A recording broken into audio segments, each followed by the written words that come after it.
सबक में कहानी का खुलासा ये है कि शहंशाह अकबर के ज़माने में, यानी अकबर बादशाह के ज़माने में एक लक्ष्मी चंद नाम का एक आदमी था जो बहुत ज़मींदार था। उसके एक ही लड़का था और वो चाहता था कि हम अपने बेटे की जो शादी करें जरा धूमधाम से करें। बेटे की जो बारात लेके जाए वो हाथी पर लेके जाए। हाथी पर क्यों लेके जाए? ताकि हाथी पर लेके जाएंगे समझी साहब पर और वहां के लोगों पर असर पड़ेगा, है ना।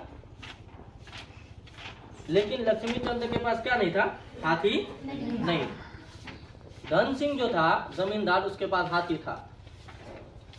तो ये लक्ष्मी चंद धन सिंह के पास गया, कहा कि हाथी दे दो भाई, हम जो है हाथी पर अपने बेटे की बारात ले जाना चाहते हैं।